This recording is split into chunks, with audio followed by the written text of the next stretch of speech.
Oi, gente, tudo bom? Sejam bem-vindos a mais um vídeo.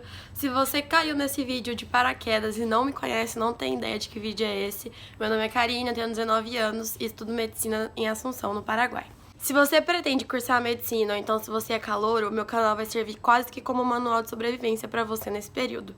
E depois também, porque eu pretendo continuar com o canal. E o tema do vídeo de hoje é espanhol. Bom, eu cheguei aqui e eu não sabia falar nada de espanhol. Tipo, eu sabia falar buenos dias e gracias.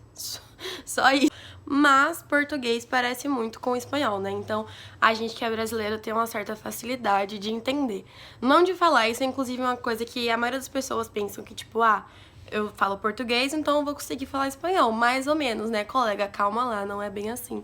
Isso é, tipo, um dos maiores mitos que existem. Só que se você pensa em vir pra cá e não sabe falar espanhol, gente, não precisa ficar desesperado por causa disso. Não precisa pensar em desistir, oh meu Deus, eu preciso fazer um curso de espanhol, sei lá. Não, porque a maioria das pessoas que chegam aqui também não sabem. Tipo, pelo menos na minha faculdade, a sala é praticamente só formada por brasileiros. Quando eu cheguei no meu primeiro semestre, só 2 pessoas da minha sala eram paraguaios, o resto todo mundo era brasileiro. Tinha, sei lá, umas 60 pessoas na sala. Só que, tipo, como todo mundo é brasileiro, as pessoas, pelo menos na questão da língua, se ajudam, né? Até porque acontece muito de vir pessoas que já tentaram fazer medicina em outros países, como, por exemplo, na Argentina, e por isso elas já têm alguma noção da língua ou às vezes sabem falar. Pelo menos aqui em Assunção, na verdade, mais especificamente na minha faculdade, essa questão é bem tranquila, porque, tipo, como eu falei pra vocês, a grande maioria dos alunos são brasileiros, então eles já têm um certo preparo. A gente que é brasileiro e não sabe falar a língua, porque a maioria das pessoas chegam sem saber falar. Pelo menos no meu primeiro semestre, a maioria dos meus professores sabiam falar português, ou pelo menos entendiam. Mas por mais que eles soubessem falar, isso não quer dizer que eles eram permitidos a dar aulas em português. As aulas, provas, tudo era em espanhol. E além de professores, também funcionários que sabem falar português e até brasileiros. Tem professores que são brasileiros, tem na minha faculdade como em outras faculdades, e também tem funcionários da parte administrativa que também são brasileiros. Vamos lá, começando a falar pra vocês sobre as aulas. No primeiro semestre, os professores têm super paciência e, além disso, eles falam durante as aulas bem devagar. E se você não entender, ele vai repetir quantas vezes você precisar para que você entenda o que ele tá falando. Porque espanhol é uma língua muito estressada, digamos assim.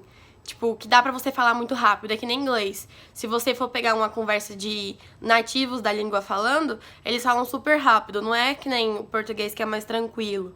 Espanhol e inglês são línguas estressadas. O segundo ponto é que nenhum professor vai te cobrar que você saiba falar um espanhol perfeito. Nem mesmo agora que eu tô no terceiro semestre isso acontece. Eu acho que é mais pra frente, quando você tá se aproximando do 7º semestre, que você tem que saber falar, porque vai estar logo chegando a hora de você ir pro hospital. E no hospital, você vai estar lidando com pacientes, com pessoas. Então, a língua que elas falam, você tem que saber falar. Então, por não haver essa cobrança, acaba que o tempo que vai levar pra você aprender a falar vai depender muito de você. Agora, falando pra vocês sobre como é estudar. Bom, quando eu cheguei aqui, tava no primeiro semestre, eu estudava da seguinte maneira. Eu abria o notebook, os slides, pegava o livro, tal, o caderno pra preparar meus resumos, normal, igual todo mundo. Só que quando chegava a hora de começar a estudar, eu tentava ler, e o que eu não conseguia entender de jeito nenhum, não importa se era uma palavra ou se era uma frase inteira, eu ia e digitava no tradutor.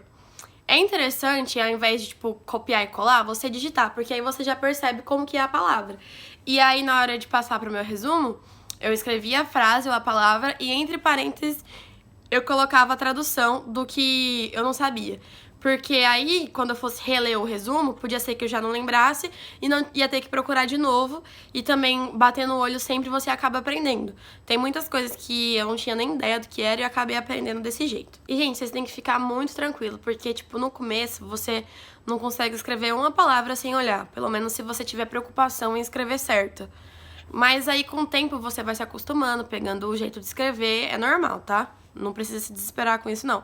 Eu ficava meio agoniada, porque, tipo, se fosse pra digitar e eu escrever, eu tinha um pouco de dificuldade, saía muita coisa errada quando eu acabava tendo que fazer isso, mas é tudo questão de tempo. Sobre a prova, gente, pelo menos em relação à língua, se você mantém uma rotina de estudos, tá sempre lendo, você vai estar sempre escutando nas aulas os slides, os livros, tudo é em espanhol, acaba que a prova, pelo menos a parte da língua, é muito tranquila, porque você tá já há muitas semanas ouvindo e escrevendo tudo daquele jeito.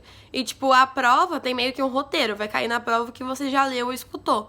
Então, você não vai ter muita dificuldade em associar. Por isso que eu costumo falar, inclusive, que sobre vir morar fora e ter contato com uma língua que não é a sua, se você tá fazendo faculdade, é muito mais fácil você se comunicar dentro da faculdade do que fora, porque dentro da faculdade tem meio que um roteiro ali do que você vai falar, e fora da faculdade não, né? Tem várias situações que você pode precisar falar alguma coisa que você não consegue ou você trava, porque são pessoas que você não vê frequentemente, que você não sabe se vão te entender você falando do seu jeitinho. A questão das aulas, gente, sério, as línguas têm expressões. E muitos professores geralmente têm alguns jargões, coisas que eles sempre repetem, e de tanto que eles repetem, você acaba aprendendo. Eu tinha uma professora no primeiro semestre que ela falava sempre que tinha uma coisa importante. Eso sí o sí, chicos, tienen que saber de memória. Então, você acaba, pelo menos, sabendo alguma frase. Você não vai sair do primeiro semestre sem saber falar nada. Então, sobre a faculdade, sobre estudar em outra língua, gente, é isso. Espero que vocês tenham gostado do vídeo, que tenha ajudado vocês, que tenha tranquilizado. Se você gostou do vídeo, se inscreve. Se você tiver mais alguma dúvida, pode deixar aqui nos comentários. Ou então me manda mensagem no meu Instagram, que eu vou deixar o @ aqui. E é isso. Beijo, até o próximo vídeo.